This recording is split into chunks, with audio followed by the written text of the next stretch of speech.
बिहार विधानसभा चुनाव के पहले चरण की वोटिंग के बाद सियासी हलचल तेज हो गई है। इस चरण में रिकॉर्ड तोड़ मतदान ने सभी राजनीतिक दलों को सक्रिय कर दिया है।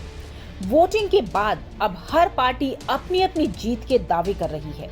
जनता का मूड समझने के लिए सभी नेताओं की नजर अब वोटिंग ट्रेंड्स पर टिकी हुई है। एनडीए की ओर से उप मुख्यमंत्री सम्राट चौधरी ने दावा किया कि इस बार का रिजल्ट 2010 के ऐतिहासिक नतीजों को भी पीछे छोड़ देगा। उन्होंने कहा कि पहले चरण की वोटिंग में जनता ने बड़े पैमाने पर एनडीए के पक्ष में मतदान किया है। सम्राट चौधरी ने यह भी कहा कि एनडीए को पहले ही चरण में 100 सीटों का आभास हो रहा है। वहीं दूसरी ओर महागठबंधन के नेता तेजस्वी यादव ने भी अपनी जीत का दावा करते हुए कहा कि यह बदलाव की लहर है।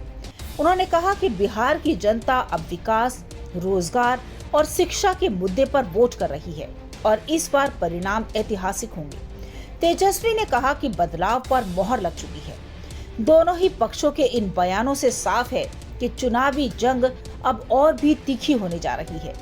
पहले चरण की वोटिंग के बाद अगले चरणों में प्रचार और भी ज्यादा आक्रामक हो सकता है। अब देखना यह है कि जनता का यह जोश किसके पक्ष में अंतिम नतीजों में बदलता है। इस बार युवा वोटर्स की भूमिका को भी अहम माना जा रहा है। वहीं संख्या में पहली बार वोट डालने वाले मतदाताओं ने लोकतंत्र के पर्व में बढ़ चढ़कर हिस्सा लिया। राजनीतिक दल इस वर्ग को अपने पाले में लाने के लिए नए नए वादे और घोषणाएं कर रहे हैं। बिहार चुनाव का यह मुकाबला सिर्फ सत्ता परिवर्तन का नहीं, बल्कि जन भावनाओं की परीक्षा भी है। कौन सी पार्टी जनता की उम्मीदों पर खरी उतरेगी, इसका फैसला आगामी चरणों की वोटिंग और अंतिम नतीजे तय करेंगे। फिलहाल दोनों ही पक्षों के बीच जुबानी जंग तेज हो चुकी है।